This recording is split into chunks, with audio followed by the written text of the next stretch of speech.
Hello friends, myself doctor Vaishali Vasavada. I welcome you all on my channel. So आज हम discuss करेंगे permanent makeup और उसकी प्रेगनेंसी पे क्या इम्पैक्ट हो सकती है, उसकी मेंस्ट्रुअल साइकिल पे क्या इम्पैक्ट हो सकती है उसके बारे में। सो रिसेंटली मेरे एक पेशेंट ने मुझे एक क्वेश्चन किया था। उसकी शादी हो गई थी और वो जो कपल थे वो प्लान कर रहे थे बेबी के लिए ऑलमोस्ट 1 ईयर के बाद। सो उन्होंने मुझे एक क्वेश्चन किया था कि उन्हें प्रेगनेंसी भी प्लान करनी है और साथ में वो परमानेंट मेकअप की सेशंस में भी जाना चाहते हैं। सो उनका कुछ प्रोफेशन कुछ इस तरीके का है कि जिसमें उन्हें रेगुलर मेकअप करने की ज़रूरत पड़ती है। तो शी थॉट कि अगर वो परमानेंट मेकअप करवा लेगी तो उसकी कुछ जो प्रॉब्लम है, like not like a problem but day to day उसे टाइम नहीं रहता है, हर रोज मेकअप अप्लाई करना पड़ता है, मेकअप रिमूव करना पड़ता है। सो शी डिसाइडेड कि अगर मैं मेकअप कर लूं, इस तरीके से परमानेंट मेकअप करवा लूं तो शायद मुझे कुछ मेरा टाइम बच जाएगा या मुझे बेनिफिट रहेगा। लेकिन उसी दौरान उसे प्रेगनेंसी भी प्लान करनी थी। So that's why she asked me कि प्रेगनेंसी के दौरान अगर मैं परमानेंट मेकअप के सेशन करवाती हूँ और उसी टाइम पे अगर मुझे कंसीव हो जाता है, तो क्या बेबी के ऊपर उसका इम्पैक्ट पड़ सकता है? So I found a really very interesting question and very I found कि इस चीज़ की हर एक चीज़ को हर एक लोगों को अवेयरनेस होनी चाहिए कि आप जब प्रेगनेंसी प्लान करते हो तो फर्स्ट मंथ में तो आपको पता ही नहीं होता है कि आप प्रेग्नेंट हो या नहीं हो। तो उस स्पेसिफिक मंथ में आप जो भी फॉलो करते हो उसकी एडवर्स इफेक्ट जो है वो बेबी के ऊपर आ सकती है। जैसे कि फॉर एग्जांपल किसी वुमन को अल्कोहल, वाइन या शराब की अगर हैबिट है और उसने अनप्लान्ड प्रेगनेंसी रख ली है, तो फर्स्ट मंथ में ही उसके बेबी तक जो अल्कोहल की जो एडवर्स इफेक्ट होती है वो पहुंच जाती है। तो अगर ये पेशेंट इसी टाइम पे परमानेंट मेकअप अगर करवाते हैं, तो उसकी जो भी इम्पैक्ट है वो बेबी के ऊपर पहुंचने के चांसेस रहेंगे because she is not aware about it. तो जनरली हमारे जो रिसर्चेस है, जितने हम रिसर्च करते हैं, जितने हम रिसर्च के बारे में पढ़ते हैं, उसमें ऐसी कोई डायरेक्ट बेबी के ऊपर जो इसकी इम्पैक्ट है वो नहीं बताई गई है। लेकिन कुछ ऐसे फैक्ट्स हैं जिससे हम डायरेक्टली कोरिलेट कर सकते हैं कि इस तरीके का मेकअप करने से शायद बेबी के ऊपर इम्पैक्ट आ सकता है। तो फर्स्ट ऑफ ऑल तो हम ये जानते हैं कि परमानेंट मेकअप होता क्या है। तो किसी को कीमोथेरेपी की वजह से या किसी को एजिंग की वजह से या किसी को नेचुरली बचपन से ही किसी की आईब्रो जो है वो बहुत पतली है, हेयर्स कम है, या किसी को मेटाबॉलिक डिसीज है जिसकी वजह से प्रॉपर आईब्रो में हेयर नहीं है। फिर किसी को जैसे हम लिप्स की बात करें तो किसी रीजन से लिप्स जो है वो ब्लैकिश पड़ गए हैं। किसी ने रेगुलर लिपस्टिक यूज की है या किसी को स्मोकिंग की हैबिट है जिसकी वजह से क्या होगा, लिप्स जो है वो उसका कलर जो है वो नेचुरल नहीं रहेगा और ब्लैक हो जाएगा, जिससे आपका जो ओवरऑल अपीयरेंस और ओवरऑल लुक है उसके ऊपर इम्पैक्ट पड़ता है। और कुछ लोगों को बस ट्रेंड फॉलो करना होता है कि this is very easy and this looks very natural, आप नेचुरली ब्यूटीफुल लगते हो, यहाँ पे आपको हर बार मेकअप अप्लाई करने की जरूरत नहीं है। तो ऐसे कई सारे रीजंस को ध्यान में रख के लोग जो है वो इस थेरापी या इस प्रोसीजर के और अट्रैक्ट होते हैं।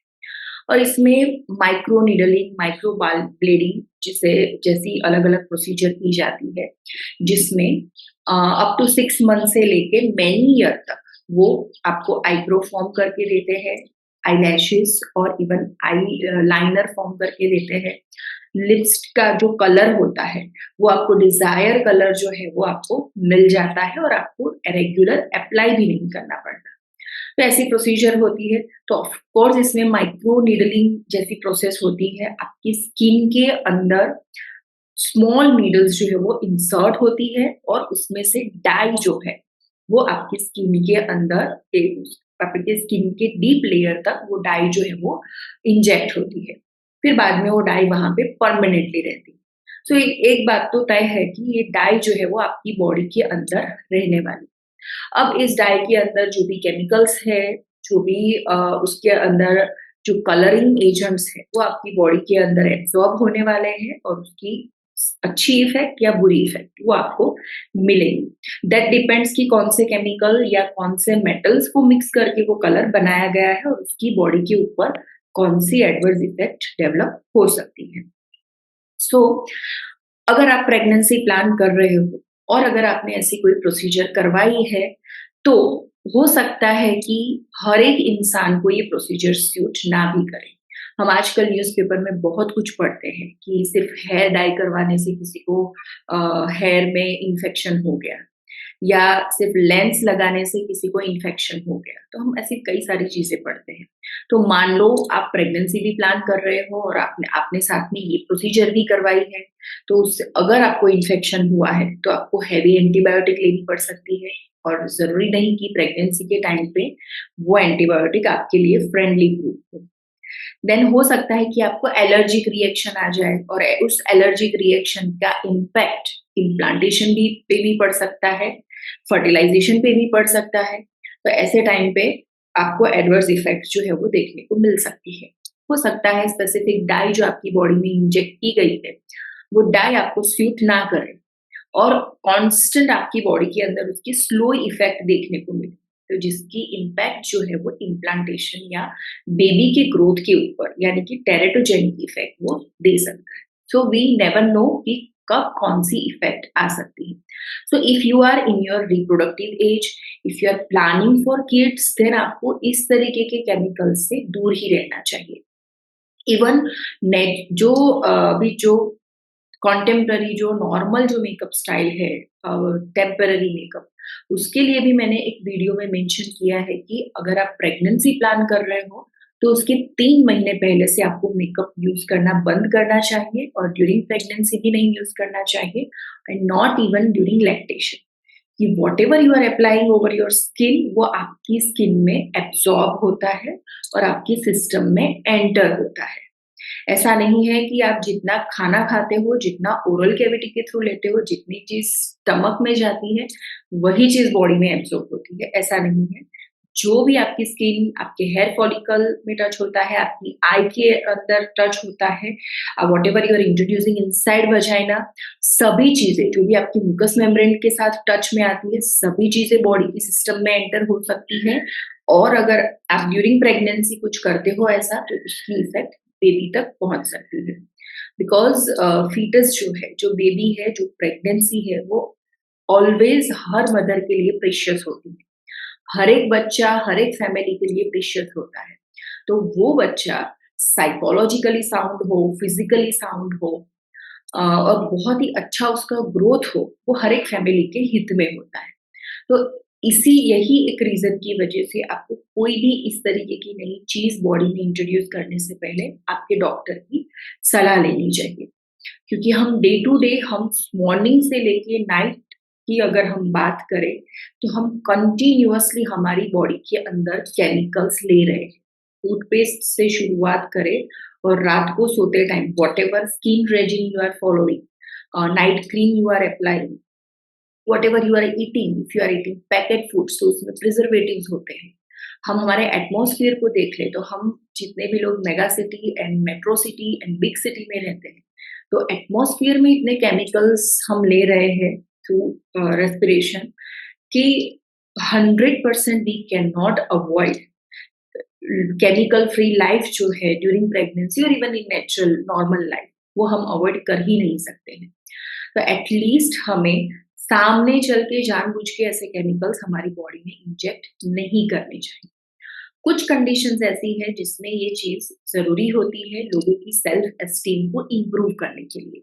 जैसे किसी को बर्न हुआ है तो प्लास्टिक सर्जरी करवाई जाती है, जैसे किसी को विटिलिगो है, वाइट पैचेस है, तो उस इंसान की सेल्फ एस्टीम बढ़ाने के लिए भी इस तरीके के परमानेंट मेकअप का यूज किया जाता है। कुछ लोगों को कीमोथेरेपी करवाई जाती है जिसमें आईब्रो के सारे हेयर्स चले जाते हैं, तो उसमें भी ये चीज जो है वो फॉलो की जाती है। कुछ लोगों को ब्रेस्ट सर्जरी करवाई जाती है, तो उसमें निपल्स के आसपास जो एरियोला का एरिया है उसे आर्टिफिशियली जनरेट करने के लिए ये टैटूइंग और ये सारी जो प्रोसेस है माइक्रोब्लेडिंग की वो करवाई जाती है।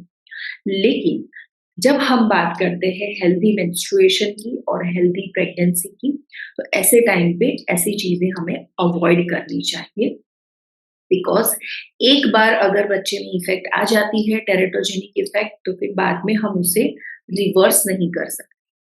अभी साइंस इतना डेवलप हुआ है, लेकिन बच्चे के ऊपर होने वाली टेरेटोजेनिक इफेक्ट, कॉन्जेनाइटल एबनॉर्मालिटी, उसे करेक्ट करने 100% करेक्ट करने के लिए अभी तक कोई ऐसा साइंस जो है वो इतना डेवलप नहीं हुआ है। What we can do is only prevention. तो जितना हो सके उतना ऑर्गेनिक चीजें यूज करिए। जितना आपको ट्रस्ट है, आपने देखा हुआ है कि specific whatever things you are using वो सच में ऑर्गेनिक है, तभी आप उसे यूज करें। अदरवाइज जो बेसिक नीड नहीं है जिंदगी की, उसे आप अवॉइड भी कर सकते हो।